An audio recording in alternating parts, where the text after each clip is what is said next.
How did the nations of the world derive from Noah's 3 sons? Well, first things first, this was a different kind of people got off that boat than the people that we call people now. What, evolution? No, we have devolved, bruh. These were prime specimens. We are weak and pitiful. These fellas right here lived to be much longer than 120 years old.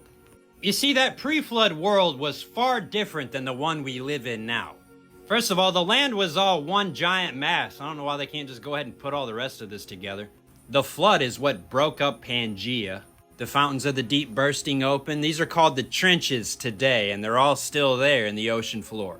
And I don't know about a water canopy, but I do know that before the flood, no rain fell upon the earth, and all the plants got watered from a mist that rose up from the ground.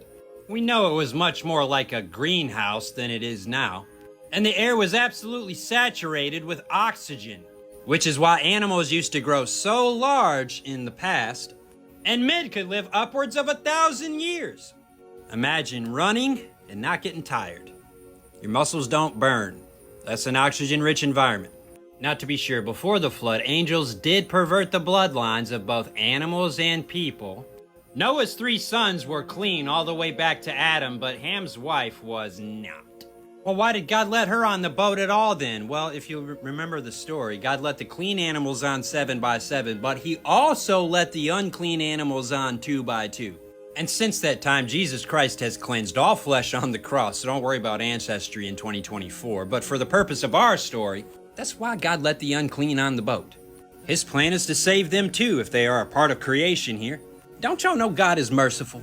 Anyway, these 3 prime specimens of a human got off the boat with their wives, and they had kids. Lots of them. Why? Because they lived for hundreds of years. Look, Shem was still alive when Abraham came out of Babylon into the land of Canaan. The Epic of Gilgamesh is a story about Nimrod going back to get the story of the flood from Noah, who the Babylonians called Utnapishtim or something like that. Anyway, Noah and these fellas were alive for a long time after the flood. And they're pretty genetically pure. They're only the 8th specimen from Adam.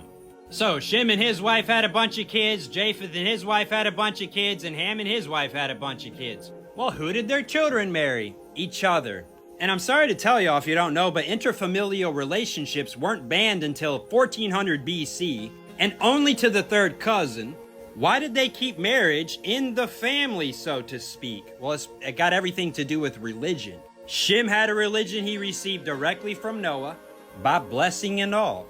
Japheth got blessed to dwell in the tents of Shem, meaning don't worry about it, he'll teach you. And Ham, having married a pagan foreign woman, followed her religion. Sound familiar? Solomon? So all through the Bible, the men of God would go back to marry from their family so that they knew what these people believed. They shared the culture and customs and religion. And marrying a foreign wife was the surest way to lose your culture, custom, and religion.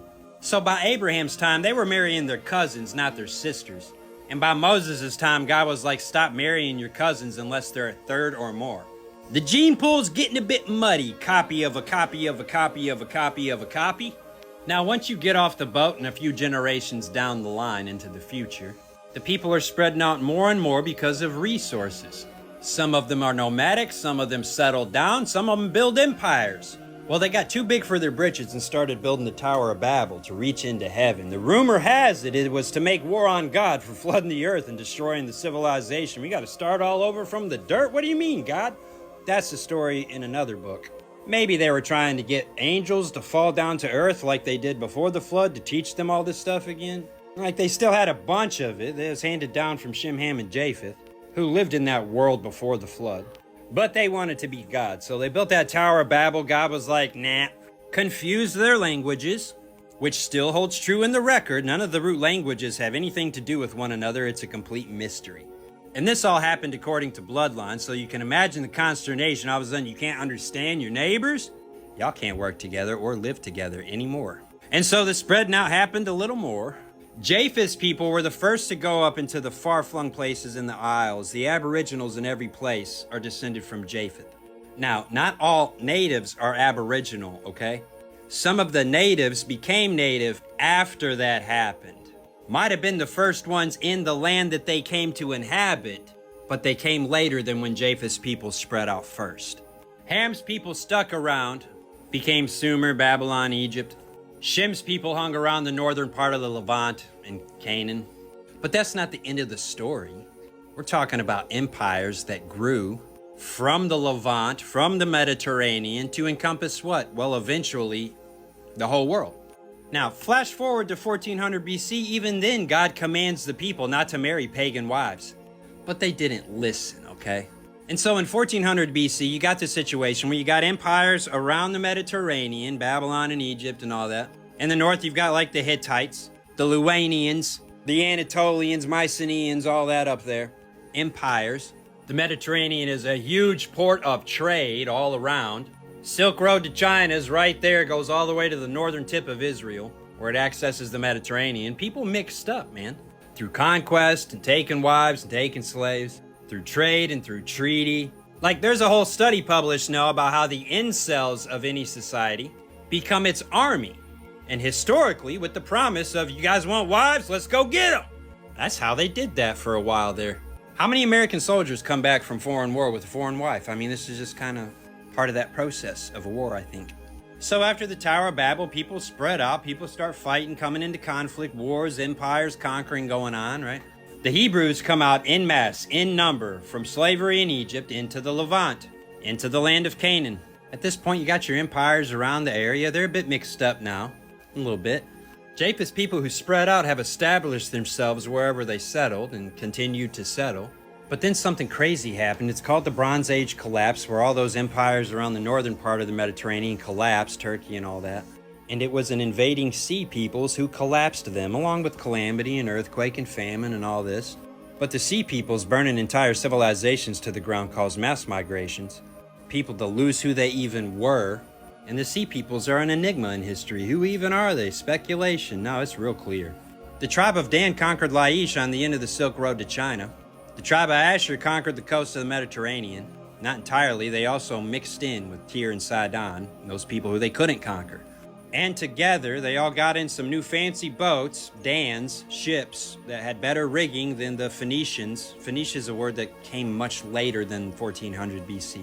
They weren't called Phoenicians back then, I promise. With that new boat, they could sell further and get richer, and with that money, they could make more conquest and do more colonization of the world for trade. So almost everyone in the known world got conquered by the beast from the sea. So much so that the word Den or Dan means the mouth of a river, because that's where the sea peoples would appear when they were invading. They'd come up the river.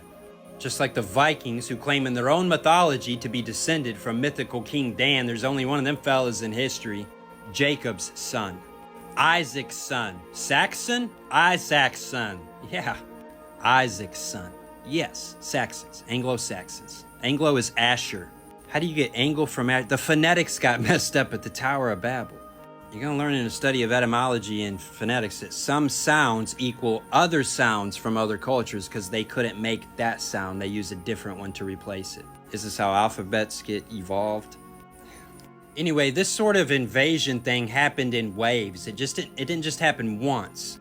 Different groups headed out from the Mediterranean. They were the same people, just different groups of the same people at different times, and conquered the lands that they came to from the Mediterranean up and around the European coast.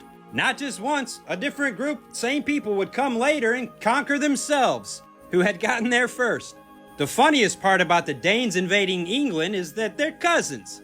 But the Anglo-Saxons invading the Britons, they're cousins. They're all from Phoenicia at different times. So when we're talking about like Native Americans, some came over real early, Japheth's people. Some came over after that Bronze Age collapse. The Cherokee are Arabic. The Hopi are Egyptian. The land masses were not always as spread out from one another as they are now. They have spread to this point. And they're so spread out now because every time there's an end of the age, there's a cataclysm. We're in the 4th age now, so there's been 3 major cataclysms. Each time there's a cataclysm at the end of the age, hell increases her borders, and the land spreads out a little more. Because what's under our feet got bigger, like a balloon blowing up. Anyway, I'll just cut to the chase. The tribe of Dan colonized the whole world, mixed in with everybody. The people in every place now are not the people that were there. And before people came, nobody was there.